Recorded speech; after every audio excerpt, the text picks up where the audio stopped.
Okay, so we can prove that on quadratic functions, the steepest descent method converges. We can prove that it converges to the minimum, actually, to the stationary point, which is the global minimum for a quadratic function, and that's great. The other thing that we'd like to know is we'd like to know something about how fast this method converges. You know, we saw two examples earlier. One where the steepest descent method converges in exactly one step. If I have a symmetric quadratic, then it definitely converges in one step. And one where it converges extremely slowly because my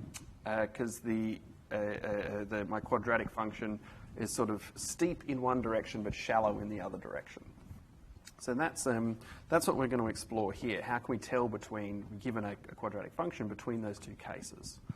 So there's my expression for the quadratic function, and it seems like not all quadratic functions are created equal, but in fact, the shape, the slope of the quadratic function in different dimensions matters. What that means is that this matrix here, this A, which tells us whether I'm steep in one direction and shallow in the other, it seems like that A matrix sort of tells us how fast I'm going to converge. And in fact, it does in a very, very precise sense. So there's actually a metric about that matrix A that we need to look at here. It's a very famous sort of thing in linear algebra. It's called the condition number. So if you remember that for any matrix, it doesn't have to be a square matrix. For any matrix A of any dimension, the singular value decomposition is like a diagonalization, like an eigenvalue decomposition of that matrix. And the eigenvalues are equivalent to singular values in singular value decomposition. So if we have the singular values of a matrix and we order them so that sigma 1 is the largest and sigma n is the smallest, then the condition number of that matrix is sigma 1 over sigma n, and that's always greater than or equal to 1. And it's the ratio of the largest to the smallest singular values. So this is so important that this actually tells us everything that we need to know about our scheme. So here's the condition number is a number that you can calculate in MATLAB. It's just cond A. In any scheme, you can calculate this condition number very quickly. And this is the rule of thumb. So if you have a large condition number, so something that's much, much, much bigger than 1, then the scheme tends to be slow to converge. If you have a small, in inverted commas, condition number, something that's 1 to 10 in that sort of range, then the steepest descent is sort of quick, or converges in reasonable time. And if you have a condition number that's exactly equal to 1, then the scheme converges in one step. And that was the example that we saw before with the symmetric quadratic function. So that's the general rule of thumb. The condition number of that matrix A tells us how far steepest descent is going to converge on a quadratic function. There is actually something slightly more formal that we can write down. We can actually define a rate of convergence through this expression here. So let's say that I have a quadratic function q of x with some Hessian A and a condition number that's r. If I define this quantity, the ratio of the q plus the distance from the q plus the k plus 1th step to the value of the function at the true minimizer. So this is the sort of the difference in heights, the k plus 1th step over the difference in heights of my surface at the kth step. Then r here, this number is related, is bounded by the condition number. And this actually tells us something. If you rearrange this expression here, so put the denominator of this expression, the q of x k minus q of x star, up onto the right, then that actually tells us you know, that if I keep iterating this scheme again and again and again, then the distance that I am away from the true solution after k steps is going to be that r minus 1 over r plus 1 to the power of 2k. And that's just from plugging this thing back into itself again and again. So that's a theorem, and that actually tells us, you know, based on this expression here, how fast this scheme converges. So the proof of that is super involved. Well, it's not super involved. It's going to take me. It takes a few lines for us to do it, but it actually uses a pretty high-powered piece of mathematics. We need to use something that I'm not going to prove here at all, called Cantor-Rovich's inequality, and so that's an expression, you know, that relates sums of numbers and things like this. So I won't even read that out. It's just a cool old piece of mathematics. So. What I'm going to do, because this proof is a little bit involved, we'll actually do something a bit different here. So instead of proving this on the whiteboard, we're actually going to annotate the proof here. So we have the proof of this theorem, and I just want to sort of talk it through, and you can look at it and look at the details yourself. So there's the proof. There's the theorem up the top here, and the inequality that we have to use, Cantor-Rovich, of this here. So let's look at the theorem. So the very first thing that we do, without loss of generality in this proof, is we make it easier for ourselves. So instead of considering this xk plus 1 minus q of x star on the numerator and the denominator there, we basically just get rid of that. Right? We'll say that without loss of generality, let's center this on q of x equals 0. And the reason that we do that is it just makes everything look nicer for us. So once we've assumed that, we've written that, then we need to show something that's a bit simpler than before. So we need to show that q of xk plus 1 over q xk is less than or equal to r minus 1 over r plus 1 all squared. Right? And so that just looks nicer. So it just looks easier for us to deal with. So the first thing that we're going to do here is we're going to look at what qx plus 1 is for a quadratic function. So this expression here is literally, you know, from steepest descent on quadratics. It's what we looked at in the last video. In the notes, it's on page 68, and you should read the proof of that there. Mine talking through that on the board was a bit less neatly done than it was in the notes. Okay, so once we have qx plus 1, we plug that into this expression, right? For r, and all that's happened here is just we've divided everything through by qxk, so qxk over qxk is 1, and then we get a qxk on the denominator of that expression there. So that's all that's going on there. So that's what r is, and now we need to try and work with this expression here, right? So let's think about how we can simplify this qk. So the idea next is that we know the gradient of q, and we know this fact about, we can calculate this, that uk is negative of a times xk minus p, so you pull the a inverse over to the other side.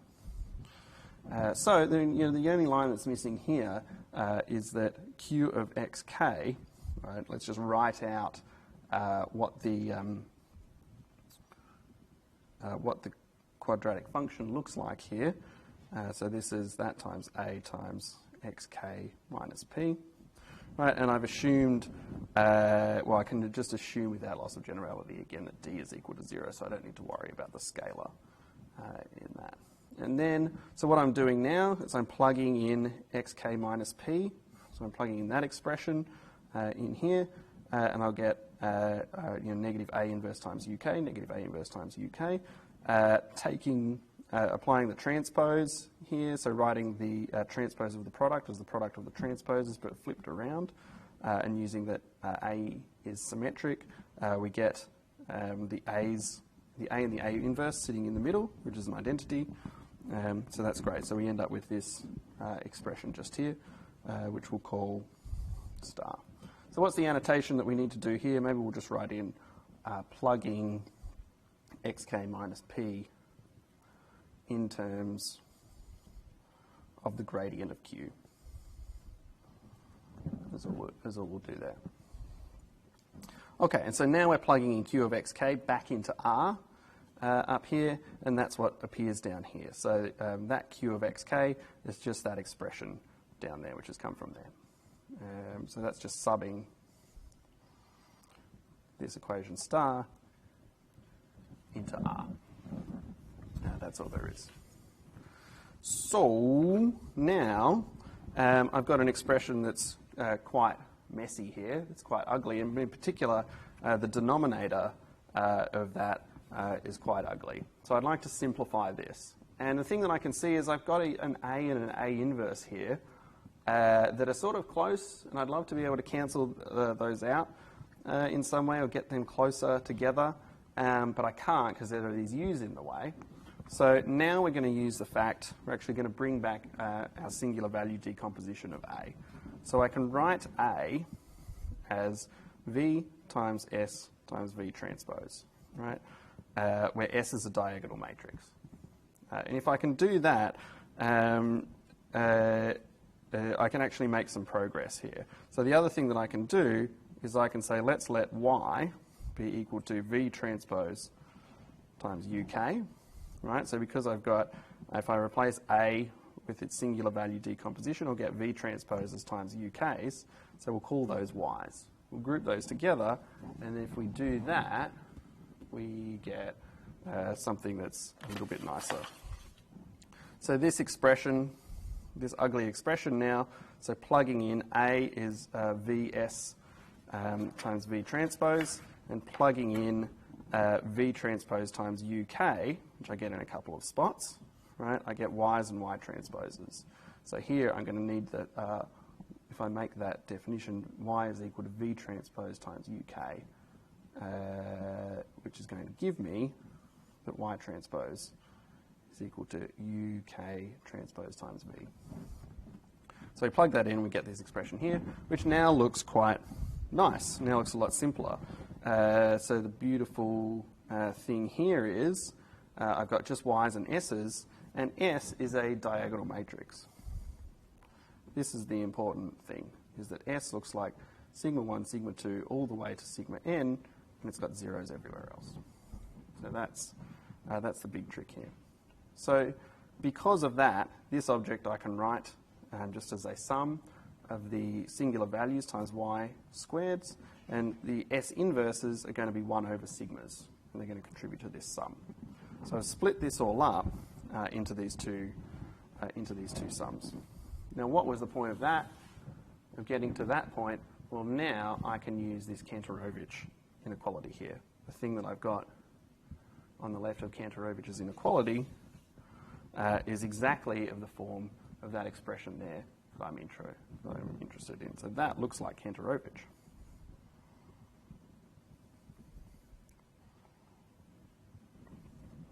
So what we're going to do now is we're just going to use Kantorovich's inequality. So if I plug everything I've got in here, I get that expression, right? So by Kantorovich, I get this mess here, right? And so specifically on the bottom is where I do this Kantorovich inequality, and then I can plug. Going from here, I'm just plugging back into. That's the definition of R. I now know what that is, so I'm replacing the ugly mess that I had before there.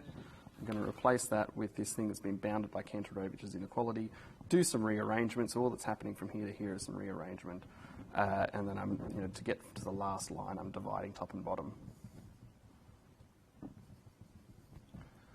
by sigma n. If I divide everything here by sigma n, I get the condition numbers, and so that gives me the result. So what does all this mean? It means that this gives me an expression about the rate of convergence. So looking at this expression here, so where I've disappeared the messy qx stars of everything, I get that the kth iterate is this number, r minus 1 over r plus 1 to the 2k, times the height of the surface at my initial guess. So if that number is much less than 1, which happens when r is much greater than 1, then this convergence is going to be slow. Because if r is large and it dominates, that's going to be close, that object's going to be close to 1, and so it will converge slowly. And that's the key result here. That's formally why this all works and how you can prove things about the rate of convergence. And it all depends on that condition number r. So that's the proof of the theorem. Uses Kantorovic's inequality. And now, to just summarize this steepest descent method, what are some properties of this method? So why would we like to use it? Well, it's actually pretty reliable. Even if you're far from the minimum, far from the true minimum of your function, so long as the condition number is small enough, the condition of the number of this matrix is small enough, then it reliably converges to the minimum, which is great. But on the other hand, the convergence can be slow, particularly if you have an ill-conditioned quadratic, so an ill-conditioned matrix in that quadratic, or near the minimum. So near the minimum, the reason why convergence can be slow there is because necessarily by the minimum the surface becomes quite shallow, if you think about it. So when the surface is very shallow, we've seen that we converge slowly. So fun facts about this is that consecutive steps always happen in orthogonal directions because of the way the thing is set up. That's the picture that we had before. And this actually gets used really commonly. So actually, as a more sophisticated, in more sophisticated methods or more complicated optimization methods, to get started, it's a very good idea to pick a direction that comes from the steepest descent method. So this does actually get used in practice. But we have the question, how could you make this better?